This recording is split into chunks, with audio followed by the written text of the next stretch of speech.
The night my life tilted was ordinary enough to make you lower your guard, which I think now is exactly what the thing wanted. I was 23, living alone in my first little house, a crooked, honest thing on the edge of town with the woods hemmed in behind it like a dark promise. By daylight it was all chipped paint and sunlight, and cheap furniture arranged just so. At night the trees swallowed sound, and the silence pressed against the windows until every small creak felt enormous. I liked it because it felt like my accomplishment. I liked it because it was mine. My grandmother, Margaret, though everyone calls her May, had raised me through the years when my parents couldn't. She is the sort of woman who hears things in the quiet people miss. The soft cadence of a lie, the tiny rhythm of someone about to cry, the half-breath of an animal in a field. You could call it superstition or intuition. To me, it's simply the way she's always been. She's 74 now, small-boned and steady, with hands that smell faintly of lemon and old books. She is my anchor, and when she speaks like this, I listen. That evening began the way all evenings do when you're pretending nothing is wrong. I made tea so hot it steamed, wrapped myself in the favorite blanket with the frayed corner, and settled into the couch with a book half read. The clock on the mantel kept its polite ticking. The house held its breath. I felt that gentle, proud swell you get when you realize you can keep a place from chaos. The laundry's folded, the dishes are clean, you remembered to buy milk, and for a little while the world narrowed to those small certainties. Then the phone rang. I answered on the second ring because it was May and she always worries a minute longer than she needs to. Her voice came through a fissure of panic. I hadn't heard from her in years. "Leah," she said, and the name sounded jagged, not the usual slow, spoilery cadence of conversation, but clipped and urgent. "Promise me something, right now." My smile folded into attention. "What's wrong?" My voice probably sounded small in the silent living room. On the other end, her breathing was fast and shallow. There was a tremor in each syllable that made the hair on my arms ripple. And then she said it.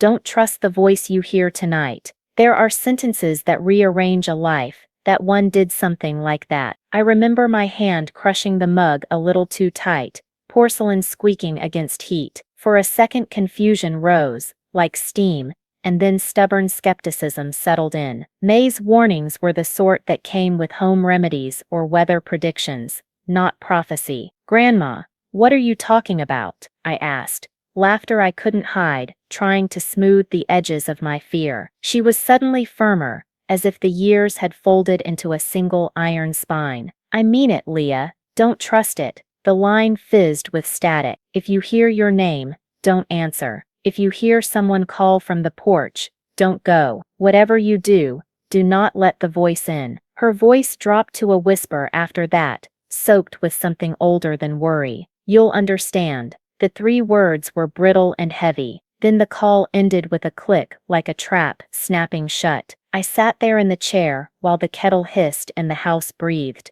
The room felt suddenly too small, the shadows thicker in the corners, where the lamp's light didn't bother. For a long time, I did nothing but listen to my own pulse, willing the rational part of my brain to be louder than the image of May trembling on the line. I told myself she was tired. I told myself old women grew superstition, the same way moss grows on stone. And then someone outside called my name. It was soft and casual, and so perfectly familiar that for a sliver of a second, my whole body relaxed into the sound. "Leah," someone called from the porch, the sort of half-singing call friends use when they want to rattle you. The voice belonged to no one I could place, which made it both more ordinary and more dangerous, like a hand gloved in someone else's skin. My throat closed, the mug slipped in my fingers, and a warm ring mapped the cushion. Everything May had said compressed into a single moment. Don't trust the voice you hear tonight. A dozen small decisions swarmed at me, options clattering. Look through the peephole, open the door a crack, call out who is it, run to the window. The house seemed to lean in to listen with me. I could feel my grandmother's warning, like an old brand on my bones. I'd been raised on the edge of stories and warnings. Don't wander alone after sundown. Don't talk to strangers. Don't take what's offered for free. But this was new. This felt like a test with rules only May knew. That night, I learned how fragile the border is between ordinary and wrong. I learned how quickly a name, spoken in the right tone, can erase the feeling of safety you thought you'd earned. I learned that some voices wear masks, and I learned later why May's hand had trembled on the phone. Noah. The single syllable hung in the room like a dropped coin. I breathed it out before the sound could settle into the air, half hoping the name would dissolve and prove that my ears were playing tricks on me. Noah, I whispered back, as ridiculous as that felt, speaking to a shadow, to a voice, to nothing. The house answered only with the steady tick of the clock and the faint susurrus of the trees rubbing against the siding. The rational part of me, the part that pays bills and launders, clothes and orders groceries on time, reached for my phone. I thumbed Noah's name, eager relief rising when his number glowed on the screen. It rang once, twice, straight to voicemail. My stomach dropped in a way that had nothing to do with hunger. He wasn't 2 hours away by accident. He really was at a friend's place. His car in the driveway, messages sent earlier that afternoon spelled out in plain text. I could feel the logic trying to patch the fear like gauze over a wound. But the patch didn't hold. The voice called again, softer now, coaxing. Leah, Leah, right under the window, so close I imagined warm breath fogging the glass. I moved as if underwater, slow, heavy, every step measured, and stood with my hand on the curtain. I didn't pull it aside. I didn't want to know what I would see. Seeing felt like consent. My Grandma May's warning looped in my head, each repetition adding weight. Don't trust the voice you hear tonight. Don't let the voice in. The phrase settled into my bones, like a bone-deep memory. I pictured her small weathered hands gripping the phone. I felt guilty for not believing her immediately, for smiling when she first called. That guilt was an extra sting. Who is it? I called, trying to lace my voice with something steadier than trembling. The person outside replied with the exact cadence of Noah. Lazy, affectionate, the kind of nickname he used on purpose to make you feel like the center of the world. It's me, the voice said. Come on, Leah. Open up. My mouth tasted of copper. Every instinct screamed at me to go to the door, to fling it open and throw myself into the arms of a prankster brother. Instead, I remembered the little things Grandma had taught me about listening to the edges of things. The difference between a voice and a tone, between a name said to draw you out and a name said to unmake you. There was an unnatural flatness behind that. It's me, a small mechanical slide where warmth should have lived. I stood, rooted, and dialed my neighbor's number with shaking hands. Mr. Alvarez had lived across the street since before I was born. He left the porch light on for stray cats and kept a flashlight in his truck. It rang once, twice. Hello? He answered, cheerful and surprised to be pulled awake. I swallowed and spoke quickly, whispering what I could without sounding ridiculous. Can you look outside my house? Someone's at my window and a pause. Then, in the half-light of his voice, I'll be right there. Relief hissed through me like steam. I didn't realize I'd been holding my breath until I let it out in a long, shuddering exhale. I moved away from the window and toward the kitchen where I could lock myself behind 2 doors and a cabinet if Mr. Alvarez couldn't get here in time. My hands moved on autopilot, thumb finding the deadbolt and turning it slow as if a smooth motion might soothe everything that wasn't smooth. The voice called once more, and this time there was a new edge, like a misplaced harmonics in a familiar song. Leah, it said, please, I'm freezing. Open up. It's just me. My reflection in the darkened window looked wrong to me, pale, taut, eyes bigger than the rest of my face, mouth a thin line of disbelief. I wanted to scream, to throw the curtains wide and say, prove it, tell me something only Noah would know. But I didn't, because even as my brain sketched out plans and contingencies, another part of me, the part that believed in May's old rules, knew the only thing that proved anything was restraint.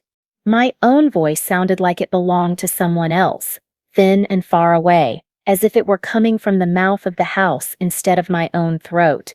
I called back too loud, because loud felt like action. Silence answered me first, yawning and empty, and then, softly, so close I could have sworn the glass warmed under the sound. Leah, let me in. Every hair on my arms stood up. It was his voice, Noah's lazy cadence, the way he dragged the second syllable like he was teasing me, and yet something in it had been smoothed away until it felt counterfeit. Too calm, too flat, like a recording played back on a cheap speaker. The thought made bile rise in my chest. My phone was still clutched, so tight. My knuckles hurt. Without thinking, my thumb found Grandma May's name, and I called. She picked up as if she'd been waiting on the other end of my panic. Her voice a thin thread of worry that snapped taut at my first words. "Grandma," I said, my whisper rushing past the question. "Someone's outside. They're saying my name." "It sounds like Noah." Her response was immediate and cold in a way I'd never heard from her before. Not the warm scold I knew, but a precise, hard-edged command. "It is not Noah. Do not open that door, Leah. Don't answer it. Don't even look." Tears rose behind my eyes like a tide I had no dam for. "But it sounds just like him," I choked. My chest felt too small for the air it needed. Her voice steadied, sharper with certainty than I thought possible. "I don't care how much it sounds like him. Stay away from the windows. Stay away from the doors. Lock everything. Listen to me." I dropped to the floor, the tile, cold against my calves, and gripped the phone between both hands, like it was an anchor. My teeth chattered even through the quiet. I could feel each vibration in the bone behind my ear. Outside, the tone shifted back to that imitation, casual and coaxing. "Leah, it's me. Open the door." It knew how to use the little tricks, the rhythm, the nicknames, the inflection that made your defenses relax for half a breath. I pressed my palm hard over my ear as if I could smother the sound the way you smother a candle. The voice lingered, patient and confident in its ability to be believed. It didn't pound or demand. It didn't need to. It only needed enough familiarity to make me doubt myself. For a moment the thing stopped, and relief rushed through me, a foolish, clumsy relief that had no right to exist anymore. I let myself think. Maybe it had gone away. Maybe the person had laughed, realized the joke, and walked off. Maybe the world would tilt back to how it had been at dinner with warm tea and May's stories. Then the voice came again, and the room tilted in a way that said nothing would ever be ordinary again. "Leah, honey, it's Mom. Please open the door." The syllables were folded in the exact way my mother did when she wanted sympathy. The tiny hollow in the vowel that was as familiar as a childhood photograph. My breath left me in a single ragged sound. My mother was more than 100 miles away. My parents were in their beds. The GPS on my phone had told me so. Only hours ago, pictures of the day's road trip sent in a group chat like proof. She never knocked or called at the window. She never used that sing-song when she didn't mean it. "Grandma," I whispered, fingers digging into the edges of the phone until they hurt. "Now it's Mom. How is that possible?" May's voice, when it came, was small and terrible, and very, very old. "Because it isn't her," she said. The words were simple, but the way she said them carried a map of the world I hadn't been taught. "No matter what you hear tonight, it isn't real." She was right. Saying it aloud didn't make the fear go away. It made the danger feel sharper, like a blade wearing a familiar hand. I thought of all the nights May had warned me about things you can't always see. The neighbor who smiles too wide, the friend who borrows and never returns, the small lies that become avalanches. I had listened to those warnings as quaint eccentricities. Not anymore. Outside, the imitation went on, as if that quiet declaration of truth were a minor annoyance. "Please, Leah, It breathed, softer now, as if trying a new approach. Please, I'm so cold. My mind scrambled for a plan. Call the police? But what would I tell them? That someone outside my window was using my brother's voice. They'd ask questions I didn't have answers to. Why would someone do that? Who would want to sound like Noah? What was the point? Even then, the police might come and find nothing and leave, and whatever had stood at my porch would be gone, and maybe come back later and succeed when no one was watching. I dialed Mr. Alvarez, with fingers that trembled. He answered on the second ring, sleep thick in his voice. I told him between breaths, someone at my window, sounds like Noah, please come. There was a staccato of footsteps outside, as if something moved away when it heard a man approaching.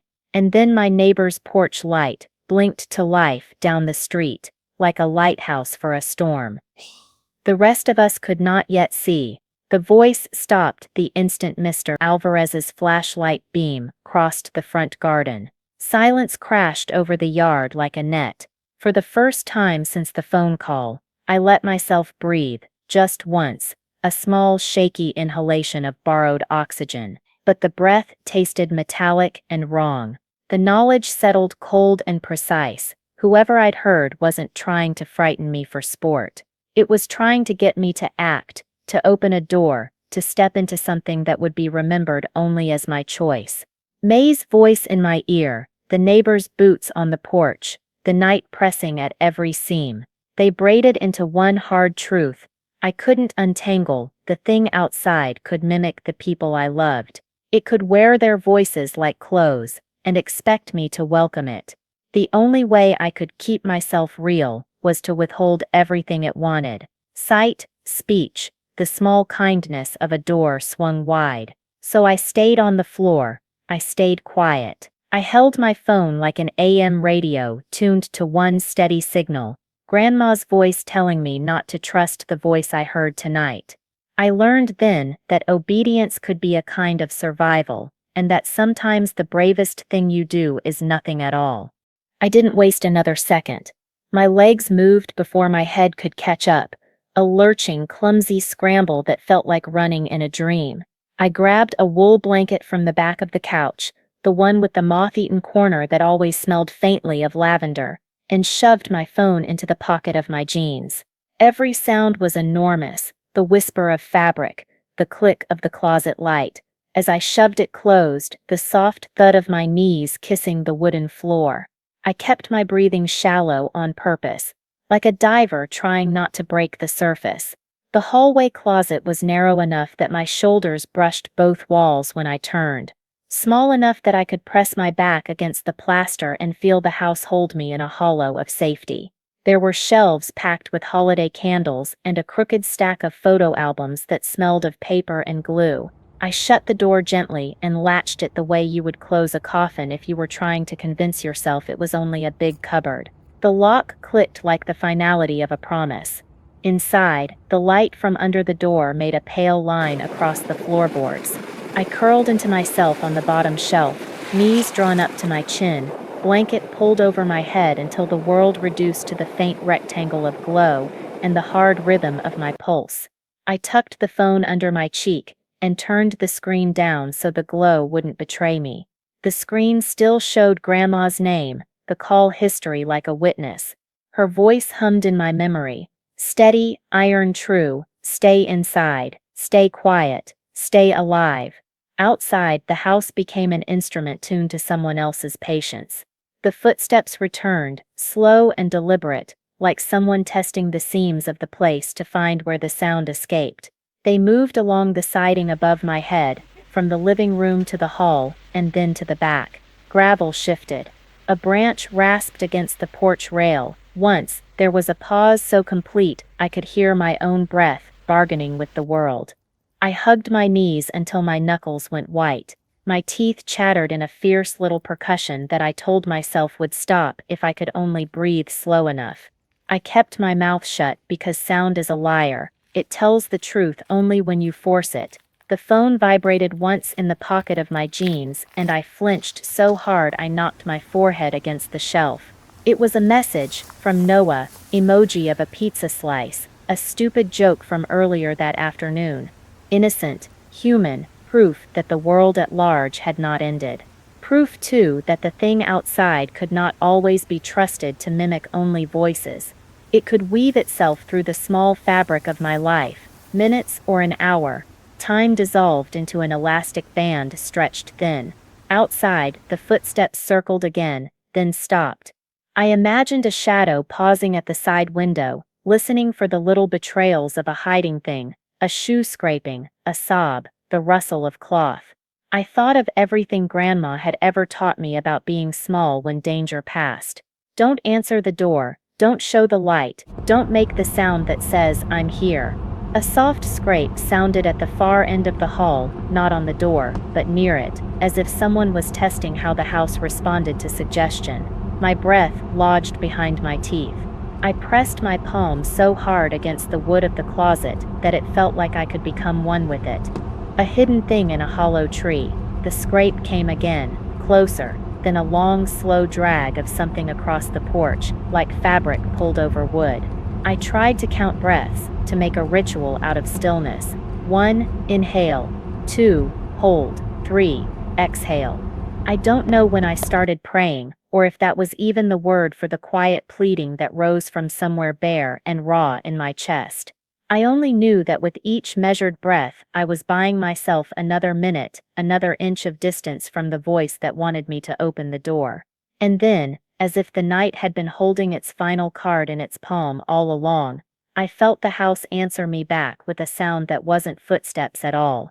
It was soft, patient, and very close, the faint click of a latch being turned on the other side of the wall. I kept myself low to the ground, crawling like a small animal through my own living room. The wood under my palms was cool and rough. Each scrape felt like an announcement. The front door loomed a few feet away, a dark rectangle I refused to look at. The knocking began again, polite at first, then pushing, insisting.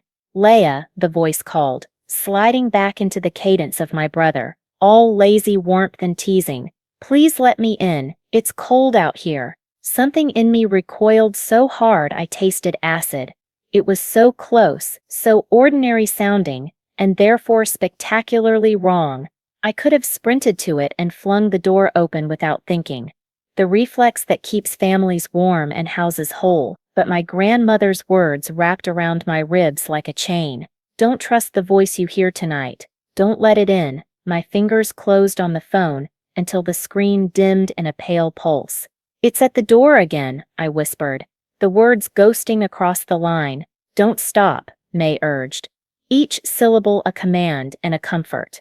"Go to the closet. Don't say a word." I moved like a person underwater, every motion slow, deliberate, as if sudden movement would announce me. I snatched the thick throw from the couch as I passed, the fabric a useless but beloved talisman, and eased into the hallway. The closet yawned open like a small cave, and I slipped inside, dragging the door almost all the way closed, so the world outside could only find me by sound. Darkness folded around me. I curled on the lowest shelf, blanket pulled up to my shoulders, the fibers smelling of old lavender and other, safer nights. I left the gap in the door, small enough to hear but too small to be seen through. From my hiding place, even muffled and distant, the voice sounded patient and playful. "Leah," it sang, a mock lullaby. "Why are you hiding from me?" The cadence was a cruel, intimate thing, the voice fondly cataloging my name as if it had rights to it. My throat stung and wet tracks traced my cheeks. Every nerve in my body shouted to bolt,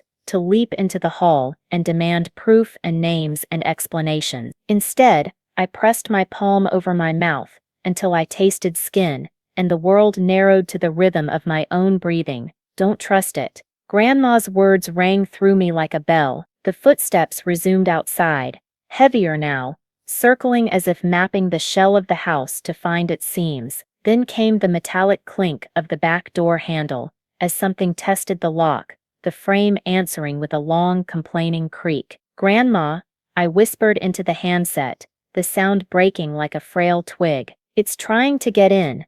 Her voice tightened, surgical and unshakable. Stay quiet. Do not move. Do not open that door. The lock will hold. The rattling went on, an assault of patience that felt engineered to erode resolve. I imagined hands on the other side, a careful, practiced grip, and my stomach dropped so low, I tasted the cold of the closet floor. When the noise finally stopped, the silence fell heavy and complete. I held my breath until it hurt, willing my heart to keep its place and not fling itself against my ribs. Then, as if disappointment had changed tactics, my mother's voice drifted in, soft and familiar and devastatingly wrong. Leah, sweetheart, open the door. It's Mom. Please, I need you. I folded into myself, forehead to knees, sobbing without sound. My real mother was states away. The proof sat on my phone in the form of photos and messages. Whoever was out there knew how to arrange the hooks that snagged my trust. Don't listen, May whispered, and the words landed like a torch in the dark. They were small and fierce, a map for a frightened child, and a manual for survival. In that moment, something inside me shifted. For the first time all night, I realized I had a choice, not dictated by fear, but by intent. I could respond to every ancient comforting instinct, open the door, answer for the voices of the people I loved, or I could choose what May had taught me to withhold the thing the voice wanted most, which was access. I drew the blanket tighter, set my jaw, and decided I would not be the key. The banging hit like a second heart, sudden, violent, impossible to steady around. My silence felt fragile. A single thread stretched over a pit, and then someone began to hammer at that thread with both hands. Fists pounded the back door with a rhythm that meant impatience and rage. The whole house shuddered with each strike. I couldn't help the sound that ripped out of me, a small, choked cry, muffled into the blanket. And the moment it escaped, the pounding stopped, as if whoever was outside had been listening for any sign of life. Silence fell so flat and immediate that my ears roared. In that vacuum, something else slid in, a voice that had no familiar face to wear, low, wet, and hungry. It breathed my name in a way that felt older than the people I loved. Leah, you can't hide forever, it rasped, and the words found the coldest part of me. My body went rigid. I pressed the phone to my ear like a charm, whispering my fear into the tiny speaker. Grandma, I breathed. It knows my name. It knows where I am. May's voice came through calm and hard as flint. It already knows your name. That doesn't change anything. What matters is you didn't open the door. Hold on, Leah. Just hold on. Hope arrived like a headlight cutting through fog. Sudden, brilliant, blessed. A car swept into the driveway, and the yard lit up in a wash of white. The hum of an engine, the click of a door, the small clumsy relief of a human presence. My neighbor, Mr. Harris, coming home from the late shift. The lights painted the front of the house, and for a heartbeat I thought the thing outside might be caught like an animal in a spotlight. Instead, the footsteps turned into a desperate sprint. Gravel spat under quick feet, the sound receding fast and raw into the trees. Branches snapped and leaves scuffled like something tearing itself away. There was only the wide, uncanny quiet that follows a narrow escape. I stayed where I was, folded into the closet, feeling each small muscle in my body unspool from tension into trembling. It's running away, I whispered, more to steady myself than to inform anyone. It's gone. Stay put, Grandma said without hesitation. Don't move until you hear me say it's safe. So I obeyed. I counted breaths and held them like coins, waiting for permission to spend them. My phone buzzed and the screen lit with Mr. Harris's name. He sounded composed, the sort of voice people have after a long night of work, steady and a little breathless. Leah, he said, I just pulled in and saw someone bolting into the trees behind your place. Each word folded into the next, like a confirmation and a warning. The neighbor's presence did more than scare the thing off. It confirmed what I already knew in the small, stubborn logic of fear. I had done the only right thing. I had not answered the voices. I had not opened the door. I had kept myself inside, small and stubborn and alive. That night the house felt both violated and honored, like a body that had been tested and had passed by the thinnest of margins. May's voice steadied me until dawn, and Mr. Harris stayed for a while, flashlight sweeping the yard as the sky began to pall. We waited together in the living room after I crawled out, the blanket still wrapped tight around my shoulders, the house finally noisy with human sound again. But even in the light, the memory of the voices lingered, an ugly aftertaste on my tongue, reminding me that some dangers don't wear faces you can recognize. I let myself breathe only when Mr. Harris finally asked, soft and practical, "Are you all right?" The sound of another human voice steadied something in me. I didn't know was frayed. I cracked the closet door and pushed myself into the hallway. My legs folded under me like I'd forgotten how to stand. "It's gone," I told the air more than him, like saying it aloud might seal the fact. "It's really gone." Relief washed over me in thin, nervous waves, but it didn't feel like the kind you sleep on. My body still trembled. My hands refused to stop because my nerves had learned a new language of alert. I told Mr. Harris I was fine, and the word came out brittle and small.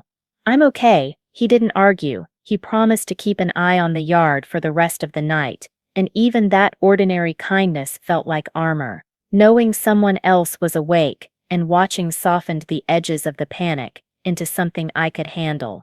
The first thing I did after I hung up was call Grandma. She answered on the first ring like she knew exactly when I would need her. "Leah," she said, voice folding down into the familiar cadence that had guided me all my life. "It's gone, isn't it?" "Yes," I breathed, and immediately the tears came. Real, hot, necessary. They unlatched something inside me that had been clenched tight for hours. "Grandma," it knew my name. It sounded like Mom, like Noah, like Dad. How could it sound like them? She was quiet for a moment, the kind of silence that is full of things you don't say because words would only make them heavier. "Some things don't need explaining, Leah," she told me at last. "You don't need to understand how. It's enough to know it tried, and it failed. What matters is you didn't listen. You stayed strong." Her words hit me harder than I expected. I felt them in the hollow where confidence used to sit. I realized then, with a clarity that felt both terrifying and triumphant, that I had almost undone myself with the smallest, most human instincts. I could have peeled back the curtain, convinced by a voice that sounded like love. I could have opened the door out of fear or curiosity, but I hadn't. I had trusted May instead of the siren of familiarity, and that decision, simple and stubborn, had kept me alive. I slept on the couch that night, with the lights on, and the blanket wrapped so tight, it felt like a bandage. The house, which had been mine for months and meant comfort, felt foreign, as if its rooms were different now that they had been tested. Every creak made me flinch. The rustle of the leaves became a threat. Sleep came in small, jagged pieces, interrupted by the memory of voices shaped like people I loved. Dawn took its time, but it did come, and with that pale, careful light, my fear settled into something that resembled resolve. In the morning, I walked the perimeter of my yard with a flashlight and rubber-soled shoes, the daylight making the world more accountable. At first, I tried to convince myself I'd conjured the whole thing. Fear has a way of blowing harmless things into monsters. But then I saw the prints, deep impressions in the soil encircling the house, deliberate pauses at the front and back doors, a tight, heavy press right beneath my bedroom window. The footprints were not human in cadence. They bore a rhythm closer to something that tested and retested its options. Seeing them made the last night clack into place like matching pieces of a puzzle. It hadn't been my imagination. When I told Grandma about the footprints, she sighed in that soft way that meant she had been right but wished she hadn't been. "That's why I warned you," she said. "I didn't know what form it would take, but I felt it coming." Gratitude and a cold, creeping dread braided through me. I was grateful for her intuition, the odd, stubborn wisdom of a woman who notices the slant of clouds and the tremor in a stranger's voice. I was dreadfully aware that whatever had come to my doorstep could return, or worse, learn from the failure.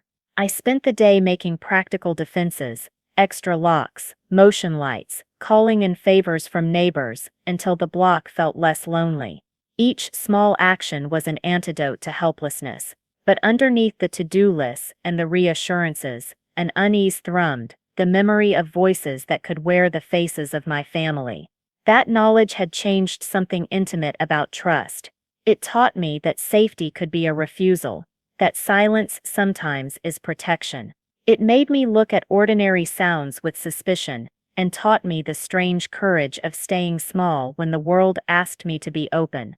By evening, I found that the house was mine again in a new way, not because the danger was gone forever, but because I had learned how to stand inside it and refuse an outside that demanded entrance. I hugged the truth that I had chosen survival over comfort, and in that choice, imperfect and shaky, I felt both the sting of what I'd lost, a sense of naive safety, and the hard, steady seed of something else, preparedness. Without May's warning, I tell myself now I probably would have followed the sound. It's a humbling thing to admit that the smallest, most ordinary instincts can steer you into ruin if they're baited. But honest, in the days after, I didn't just bolt my doors. I rebuilt the rules I lived by. I installed extra locks that clicked with a satisfying finality, hung a camera by the porch so I could watch the yard even from my phone, and left the porch lights on all night until the bulbs burned soft and steady like sentries. I asked neighbors to keep an eye out. I changed my passwords and my routines. Those were practical things, visible measures I could point to and say, I fixed it. But the larger work was quieter, and it started inside. Fear, I learned, is not always a thing to be ashamed of. It can be an early warning system if you learn to listen without letting it drown you. May's call taught me that sometimes the people who love you carry views of danger you don't. Not because they're trying to frighten you, but because they notice what you miss.